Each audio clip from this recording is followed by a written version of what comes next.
నమస్తే. శ్రీమాత్రే నమః. శ్రీ గురుభ్యో నమః. అయితే నేను ఎప్పుడూ మీ ముందుకు ఒక్కొక్క ప్రతి నెలలోనూ వచ్చే రాజయోగాలను మాత్రమే వాటితో మాత్రమే నేను మీ ముందుకొస్తాను. అయితే ఈ రాజయోగాలు, మహారాజయోగాలు, యోగాలు ఇలాంటి వాటిలో స్పెషల్. ప్రతి ఒక్కళ్ళకి ఏదో ఒక మంచి జరగాలనే ఆశయంతో మీ ముందుకు ఈరోజు మరొక యోగాన్ని తీసుకొచ్చాను. అయితే ఆ యోగం ఏంటంటే శుక్రగ్రహము నక్షత్రంలోకి మారడం వల్ల వచ్చే అరుదైన రాజయోగం అన్నమాట. అంటే మనకి ఈ గ్రహాలు ఒక్కొక్కసారి రాసుల్లో మారుతూ ఉంటాయి. ఒక్కొక్కసారి నక్షత్రాలలో కూడా మార్పులు సంభవిస్తుంటాయి. ఈసారి శుక్రగ్రహము నక్షత్రాలలో మారిందనమాట. ఈ మారడం వల్ల ఎలాంటి చారిత్రాత్మక సంఘటనలు జరుగుతాయి, రాసుల వాళ్ళకి ఎలాంటి మంచి ఫలితాలు వస్తాయి అనే అంశాన్ని మీకు సవివరంగా తెలియజేస్తాను. అయితే ఈ శుక్రగ్రహ మార్పులు, నక్షత్ర మార్పులు ఏ సమయంలో, ఏ రోజు నుంచి ఎలాంటి ఫలితాలు ఇస్తాయి అంటే కనుక జూన్ 13 నుంచి 2025 అంటే గత నెల 2025 జూన్ 13లోనే అంటే రాత్రి 9:21 శుక్రగ్రహము భరణి నక్షత్రంలోకి ప్రవేశించేసింది. అయితే ఇది ఎప్పటి వరకు ఉంటుందంటే 6 వారాల సమయం వరకు ఈ సమయము అంటే ఈ రాజయోగము ఉండబోతోంది. ఆ సమయం ఎప్పుడు అంటే జూన్ 26 మళ్ళా మధ్యాహ్నం 12:24 సమయానికి శుక్రుడు కృత్తికా నక్షత్రంలోకి మారాడు. అంటే భరణి నక్షత్రంలో నుంచి కృత్తికలోకి మారాడు. ఇలా ఒకే సమయంలో ఒకే నెలలో 2 నక్షత్రాలు శుక్రగ్రహం మారింది. అయితే వీటి యొక్క ఫలితాలు కొన్ని రాశులు లక్కీ రాశులు. రాజయోగాలే కాదు సుమండి, ఈ రాజయోగాలలో కూడా నక్షత్ర రాజయోగాలను కూడా మీకు నేను అందిస్తున్నాను. అయితే 4-5 రాశులు అయితే మాత్రము చాలా చక్కగా ఉండబోతున్నాయి. మేషరాశి, వృషభ రాశి, మిథున రాశి, ధనస్సు రాశి, సింహము ఈ రాశుల వాళ్ళకి విశేషంగా ఉండబోతోంది. అయితే ఇవి ఎందుకు లక్కీ రాశులు అనేది కూడా మీకు తెలియపరుస్తాను. శుక్రగ్రహము సంపదకు, సౌఖ్యానికి, ఆనందానికి ప్రతీక. అయితే ఇవి భరణి నక్షత్రం నుంచి కృత్తికా నక్షత్రంలోకి మార్పు చెందిన సమయము అంటే జూన్ 26 వరకు మనకి ఇంకా చాలా సమయం ఉంది. కాబట్టి ఎట్లాంటి ఫలితాలు ఇస్తున్నాయి ఈ రాశుల వాళ్ళకి అంటే కనుక ఆర్థిక లాభాలు, కెరియర్లో గ్రోత్, ప్రమోషను, ఉజ్వలత అంటే విపరీతమైన డ్రాస్టిక్ చేంజ్ ఇవ్వబోతోంది. తర్వాత వైవాహికంగా అంటే వివాహపరంగా, దాంపత్యంలోనూ గుడ్ రిలేషన్స్ ఉండబోతున్నాయి.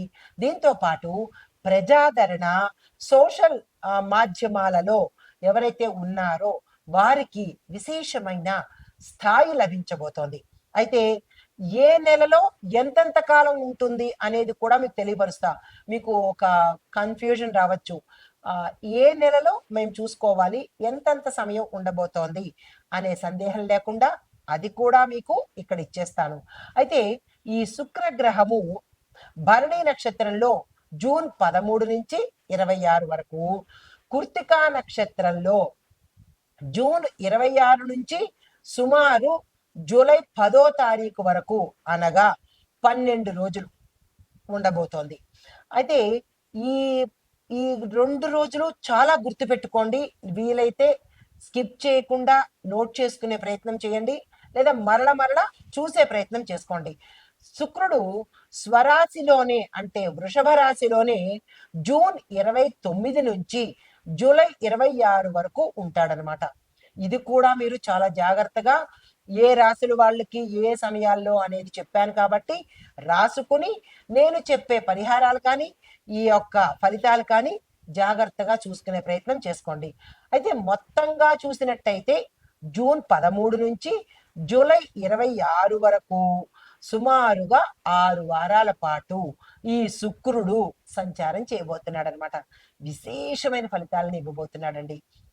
అయితే రాసులకే కాకుండా దేశకాలమాన న్యాయ ఆర్థిక రాజకీయ రంగాల్లో కూడా మనం చూసుకోవాలి కదా. ఇప్పుడు ఒక్కొక్క పరిధిలోనూ ఎలా ఉండబోతోంది అనేది చెప్తాను. ముందుగా ఆర్థికంగా చూసినట్టయితే ద్రవ్య వేదన అంటే స్టాక్ మార్కెట్లో కావచ్చు పెరుగుదల కనబడుతోంది. టెక్, ఎఫ్ఎంసిజి, ఐటీ రంగాలలో వృద్ధి కూడా కనబడుతోంది. తర్వాత విదేశ పెట్టుబడులు చాలా ఫ్లో ఎక్కువగా ఉండబోతోంది. వృషభ, మిథున, ధనస్సు రాశుల కలిసే ఈ అనుసంధానం అనేది ఏర్పడబోతోంది. తర్వాత పేమెంట్ వ్యవస్థలో సౌకర్యాన్ని తీసుకొస్తున్నారు. ఈ స్కాముల బారిట ప్రజలు పడకుండా ఉండడం కోసము డిజిటల్ సేవలు, ఈ కామర్స్ సేవలు అంటే చాలా మంది మనకి ఈ పేమెంట్లు, జీపేలు, ఫోన్ పేలు ఇలాంటి పేమెంట్లలో స్కామ్స్ ఎదుర్కొంటున్నారు. కాబట్టి ప్రజలు కోసము మన ప్రభుత్వము కొత్త కొత్త టెక్నాలజీని మనకి అందుబాటులోకి తీసుకురాబోతోంది. ఈ కామర్స్ ఒకటి, డిజిటల్ సేవలు ఒకటి అందుబాటులోకి తీసుకొస్తోంది. అయితే ఇంకా రాజకీయ పరిస్థితులు చూసినట్టయితే కనుక రాష్ట్ర ఎన్నికల సమీకరణాలు జరగబోతున్నాయి. ఇప్పటికే జనవరి, మార్చిల్లో గమనించినట్టయితే కనుక మే 14 నుంచి శుక్రయోగం కూడా మనకి కంజెక్టివ్ అవుతోంది. దీనివల్ల కొంత మార్పులు జరిగే అవకాశం కూడా కనబడుతోంది. అయితే ముఖ్యమైన నిర్ణయాలు ఎప్పుడు తీసుకుంటారు అంటే జూలై, ఆగస్టు మధ్య కేంద్ర రాష్ట్రాలలో నిర్ణయాత్మక పాలసీలు మనకి ప్రవేశపెట్టబడబోతారు. అది ప్రజాదరణ పెరుగుతుంది. ప్రజలకు ఇష్టమయ్యేటట్టుగానే ఉండబోతున్నాయి. అయితే న్యాయ వ్యవస్థ ఎలా ఉంటుంది అంటే కనుక పెండింగ్ కేసులు తీర్పుకు వచ్చేటట్టుగాను కొన్ని కీలకమైన ఆధారాలతో నిర్ణయాలు ఇవ్వడం జరుగుతుంది. తర్వాత మెరుగైన పబ్లిక్ సర్వీసెస్ ని మనకి న్యాయ వ్యవస్థ ద్వారా ప్రతి ఒక్క పౌరుడికి అందుబాటులోకి వస్తాయి. తర్వాత రక్షణ విభాగం చూసినట్టయితే ఆర్మీ, పోలీసులు ఆపరేషన్స్ అనేవి కొత్తగా అంటే టెక్నాలజీ పరంగా కావచ్చు, లేదా అంటే కొంచెం పటిష్టంగా ఉండేటట్టుగా చర్యలు తీసుకోబోతున్నారు. సైబర్ సెక్యూరిటీ ఆధునికీకరణ చాలా ఫాస్ట్ గా తీసుకుంటున్నారు. ఎందుకంటే సైబర్ నేరాలు ఎక్కువగా జరుగుతున్నాయి కాబట్టి వాటిని తగ్గించి ప్రజలకు మేలు చెయ్యాలి అనే ధోరణిలో డిజిటల్ కి కొంచెం మార్పు చేర్పులు చేసి ప్రజల్ని సైబర్ నేరాలకు దూరంగా ఉంచే ప్రయత్నం మన ప్రభుత్వం తీసుకోబోతోంది. చాలా చక్కని విషయం ఇది. అయితే రాశి వారీగా దేశవ్యాప్తంగా ఈ యోగం ఎలా ఉండబోతోంది అంటే కనుక ఆర్థిక రంగం చూసినట్టయితే లాభాల వృద్ధి, ఎంఎస్ఎంఈ, ఎస్ఎంఈ విభాగాలలో మనకి ఉత్ప్రేరణ, డెవలప్మెంట్ కనబడుతోంది. రాజకీయ పరంగా చూసుకున్నట్టయితే ఓవరాల్ గా రాజకీయ నాయకులకు జనాల యొక్క డిమాండ్ ఉంటుంది, సార్వత్రిక అవగాహన ఏర్పడుతుంది. ఇక న్యాయ వ్యవస్థ తీసుకున్నట్టయితే కనుక తీర్పు వేగవంతంగాను, ట్రాన్స్పరెన్సీగాను ఉండబోతోంది. రక్షణ రంగం చూసుకున్నట్టయితే సరిహద్దుల్లో భద్రతా ఏర్పాట్లు, సైబర్ డ్రోన్స్ ఏర్పాటు చేయడము, సాంకేతికంగా టెక్నికల్ గా మరింత బలం పుంజుకునేటట్టుగా ఉండబోతోంది. అయితే సామాజిక పరంగా చూసుకున్నట్టయితే కనుక యువతలు మంచి మార్పు రావడము, దీంతో పాటు స్త్రీ సాధికారికత ఎక్కువగా ఉండబోతోంది. అయితే అభివృద్ధి పరంగా చూసుకున్నట్టయితే కనుక ఇన్ఫ్రాస్ట్రక్చర్స్ కానీ, ఐ ప్రాజెక్ట్స్ కానీ, డిజిటల్ ఇండియాలో కానీ, లేదా వైద్య విద్య రంగాలు డెవలప్ అవ్వడం ఎక్కువగా మనం గమనించబోతున్నాము. అయితే వీటి పరంగా చూసుకున్నట్టయితే మరి మేషాది ద్వాదశ రాశుల వారికి ఎలా ఉండబోతోంది అనేది ఇప్పుడు మీకు సవివరంగా తెలియజేస్తాను. అయితే ఈ శుక్రగ్రహము నక్షత్రాలు మారడం వల్ల వచ్చే యోగాలు ఏమిటి అనేది ప్రప్రథంగా నేనే తెలియజేశాను. అయితే ఈ వీటి క్రమంలో మేషాది ద్వాదశ రాశుల వారికి ఎలా ఉండబోతోంది అంటే తదుపరి రాశి మకర రాశి. ఈ రాశి వారికి శుక్రుడు 5వ స్థానంలో సంచారం చేస్తున్నాడు. ఎప్పుడైతే 5వ స్థానంలో సంచారం చేశాడో విద్య, సంతాన పరంగా సంతాన రంగాలలో శుభ ఫలితాలను పొందే అవకాశం కనబడుతోంది. అయితే మీకు కూడా ఒక చిన్ని మంత్రాన్ని ఇస్తున్నాను. ఓం వృషభానుజాయ నమః. ఈ మంత్రాన్ని 108 సార్లు చక్కగా జపం చేసుకోండి. అయితే శుక్రవారం రోజు పాలను దానంగా ఇవ్వడం కానీ, పసిపిల్లలకు ఇవ్వడం కానీ చేసినట్టయితే విశేషమైన ఫలితాలు పొందుతారు.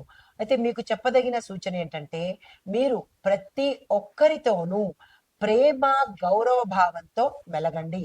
శుక్రగ్రహం యొక్క అనుగ్రహం చాలా విశేషంగా పొందుతారు. ప్రేమ అంటే ఇంకో రకంగా తీసుకోకండి. చాలా మరొక రకంగా తీసుకునే ప్రయత్నం చేయకండి. నేను చెప్పేది మంచి ప్రేమ గురించి చెప్తున్నాను. మానవత్వం పరిమళించేటటువంటి ప్రేమను మాత్రమే నేను ఎప్పుడైనా చెప్తాను. వికటించే ప్రేమలు ఎప్పుడూ నేను సంభాషించను. నమస్తే.